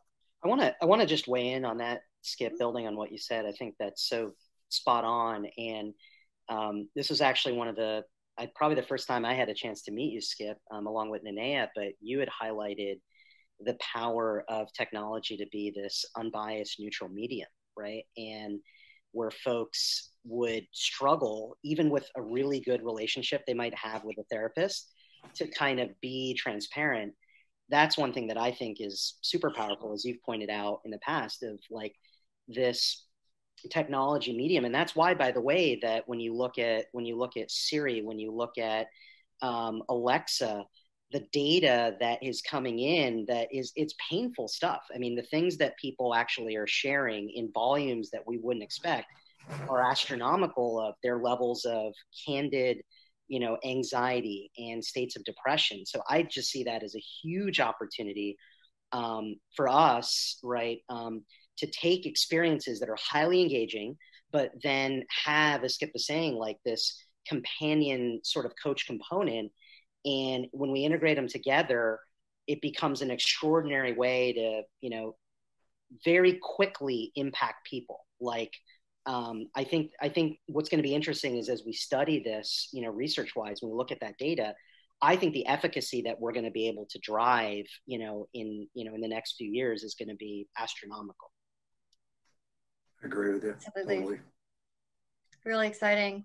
So I want to open it up to the audience. If anyone has a question, I think we're small enough that you can just turn on your mic and ask it. If you'd rather ask it through the chat, that's fine too. Either way, we'll keep our eye posted on the chat. But yeah. I have a question for Skip. Okay. Okay, since no one else is asking questions. Sure. So Skip, with the sexual trauma study that you did with 11 patients, how long was that? Like, how long was the study period?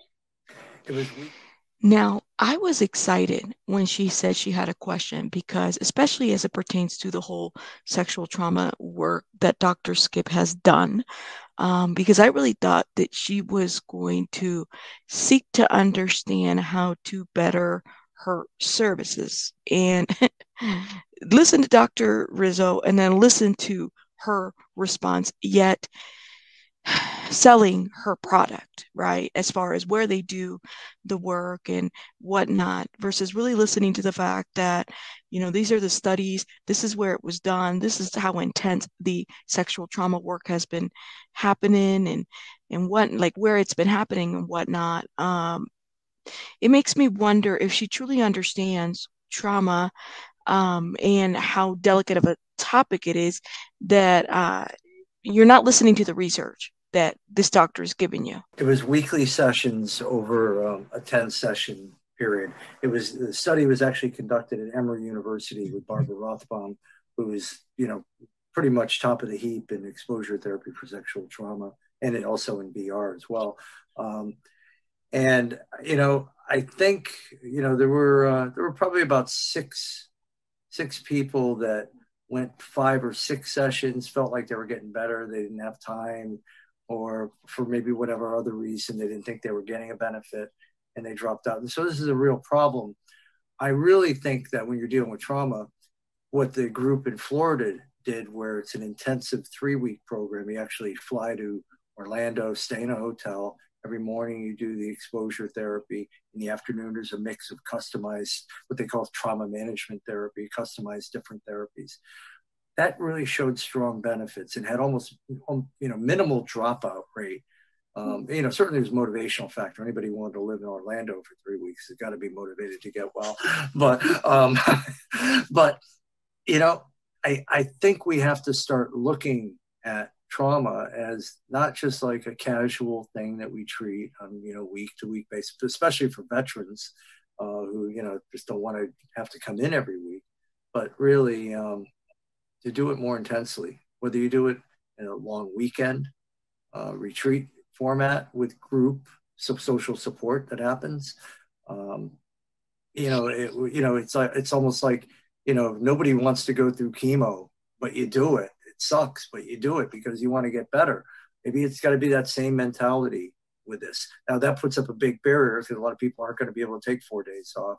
So you got to have all these other options, maybe intensive in-session treatment, but remote delivery on a standalone, but with a clinician connected through a teletherapy thing. Certainly COVID has driven telemedicine, where where we're at in the last 8 months is where it would have taken 4 years from now to get to. Maybe, people have done exposure therapy through a teletherapy approach within the VA and got equivalent findings and got lower dropout as well. So, we got to really think about how do we make care more accessible in addition to more engaging. Mm-hmm. I don't know if the standard once a week over 10 weeks approach is going to be the best way to do it anymore. I don't know. I mean, these are larger issues in VR. Yeah. I agree with you. The once a week model has a 90% relapse rate nationwide. So what we're doing actually with the treatment centers that we're working with is not only do they have a virtual reality, the virtual reality setup on site, but we have one in the clinician's office, and we also have a VR room A lot of the facilities we work with are residential care, so the patients live there for a minimum of 30 days. And so during the day, the once a week, a one-on-one session that they get can integrate virtual reality depending on the patient's mental health. Sometimes those patients are going to be overstimulated, so the therapist might not recommend the virtual reality, but we still do the biofeedback, so we have a belt and all of that. But all of the patients at the facility are going to be using our mobile app. So the mobile app is a telehealth app, and it's something that they can continue to use when they leave. But the factor is getting them, like we said, the personal trainer idea, getting them using it while they're at the facility daily. And then when they leave, they'll be using it daily. And also the fact that as they continue to use it, it asks them questions, it feeds in their sleep cycles, it feeds in their stress cycles. And so as they continue to use it, if they are at the treatment center physically, the therapist will still get an alert saying this patient is at high risk.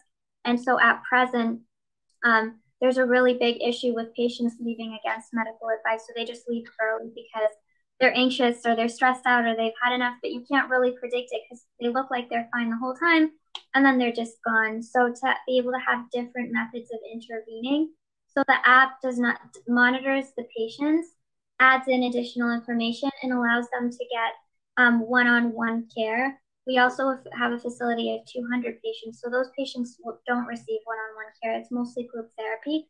So by having the exposure therapy blocked off that we do, but allowing gamified therapies based on cognitive behavioral therapy, DBT, and mindfulness-based cognitive therapy, we allow an essential, it's like video games that make you feel better. And so the patients have access to the VR room in the evening. Right now, they only have a TV room. So there's a lot of things that we're working on, making sure that they have that individualized care daily, multiple times a day. And we just do that through an app. As some would say, this is like when you ask a question and instead of, active listening, you're listening to respond. Great. Mm-hmm. So, Dyrell, you turned your video on when I asked for questions. Did you have a question? Yeah, hi everyone. I actually had a few questions, but I'll just go ahead and ask two for right now. So, well, first off, thank you guys for sharing your own personal stories and exposing me to some new viewpoints and different avenues for virtual reality and augmented reality research. So I'm currently a PhD student at Clemson University doing research in AR and VR. So this was a nice segue and a nice, opening to see other areas of research for me. So, but I wanted to talk about, money. When you talked about the price point and the barrier to entry of, it's starting to get lower. And with this, right, comes better resolution for each eye. And so my question is, in these applications like exposure therapy where anxiety or stress might be heightened, how do you guys mitigate cyber sickness, or how do you increase the overall time users can spend within these therapeutic environments, given that they may need to get out early because they're getting sick?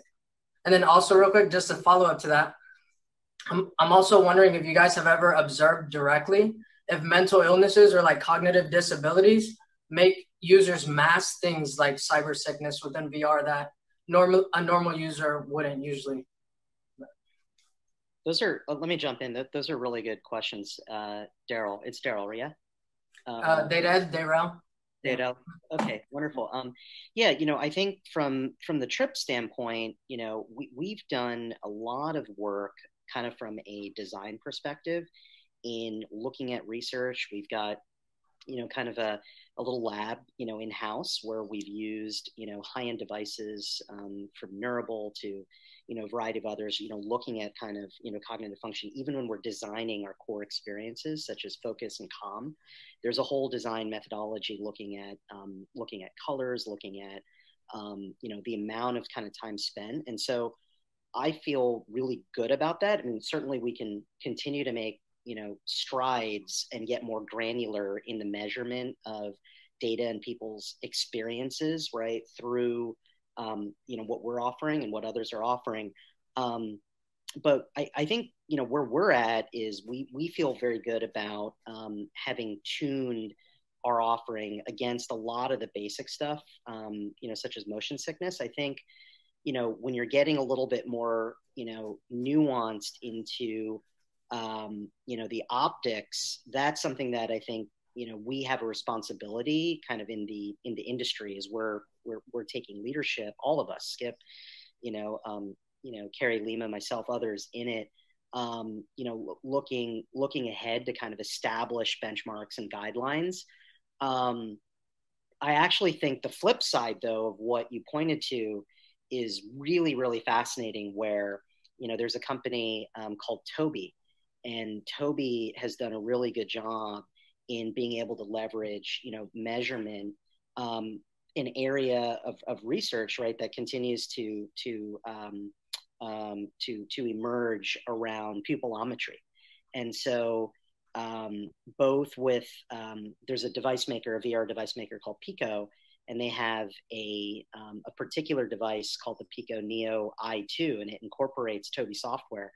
And and they're a company that we might be working with at some point, but where you're able, depending on the sort of stimulus, to be able to measure what's actually happening for that individual, a user, but in this case more so a patient, right? You can start to see, changes and measure that, and that's absolutely something that is an opportunity, to get more intelligent about kind of the impact, the effects of very particular experiences that someone is going through within the VR environment, with very certain targeted outcomes that we're looking for. So Skip, I don't know if you have something to kind of add more specifically, but I'm sure you've looked at some of that stuff too. Well, I think you're right in terms of how you design a VR system to minimize cyber sickness. A lot of provocative motion, and typically you don't need a lot of that in some of these mental health applications. This typical amount of time anybody spends in these things is 30, maybe 40 minutes. There's certainly a population of users that this won't be the best thing for them. The minute they put on the headset, this isn't for me, But, I think in our Brave Mind stuff, where there is motion, driving motion, like you're in a driving thing, but it's always in a straight line, you can enable freewheeling driving, but most people don't need that for those purposes. But that straight line thing, we also run sound through like a subwoofer system. So you're getting vibratory stimuli as well as the sound and the visuals. And I really think that vibratory stimuli serves to mask some of the signals that might produce what we call sensory cue incongruity, where you have visual apparent movement or vection, but your inner ear isn't getting that movement as well. Because we don't really get a lot of negative, people, very seldom does anybody say, I can't do this. But that goes back to your next question about self-reporting of these symptoms, and particularly with folks with TBI or children. Maybe they don't self-report it, and even though they may be feeling something. The good news is, over time, if people do VR a little bit more over time, their brain ends up making an adaptation, and you start to see less symptoms of cyber sickness. But it's certainly something we have to pay attention to. There's a manufacturer in France that makes these optical stimulation devices you can put in a headset. So as you turn and move your head, you get different types of stimulation in the periphery. And that's supposed to mitigate some of the problems you get with wide field of view headsets that are, have a little bit more incidence of side effects. But, I think we have a lot more research to go. But we're not asking people to spend 2 hours in these things, which would be, even with the best headsets, would be a stressor. Yeah, and we just real quick on Trip, real quick on that. Our first core experience that we rolled out, less than 10 minutes, and then people have actively asked us for longer experiences. And even with that, we're pretty measured at it, because we're very conscious of kind of the fatigue that could set in if you're in there for hours, right? So what's the maximum effect that you can get in like 10 to 30 to 40 minutes? Yeah, there were some studies that were done, that said 8 minutes in VR is an optimal time in VR. And I really appreciate that kind of target 8 to 10 minutes in VR. I'm not a gamer, and I love to tell my customers I'm not a gamer because everybody I sell to is not a gamer. You know, the people that want to embody and enable their healthcare workforce in immersive training typically isn't going to be somebody that wants to spend a lot of time in a headset and is often intimidated by putting on a headset. You know, Lima, maybe you might share some of these comments that hardware providers have kind of sought out from us, but often, you know, it's hard to it's exciting to be able to share that the people that put on headsets for healthcare usage is not a gamer, which is a different user base. It requires thinking about somebody that different than maybe who puts on a headset for a typical gaming use case. And I think 8 minutes or less in VR can really empower somebody to change their behavior, change their mindset. And we have to think about, like, what is that workflow for a healthcare setting of preparing somebody to get into a headset, not requiring them to have to like learn a bunch of new controller kind of UI, UX things, like, you know, how do you say hands free? Like, use your hands as they are to get into the experience, set it up, get into it, put on the headset and get out without having to think about like the gaming aspects of that kind of experience. And so the less the further along that we can see things like you know, the Oculus Quest 2 saying, you know, we enable hand tracking so that you can just create gesture enabled kind of UI UX as you would in the real world. You're using your voice, your gaze, your gesture as you would. That really pulls in a user base that doesn't require kind of like a specialty gaming kind of overlay.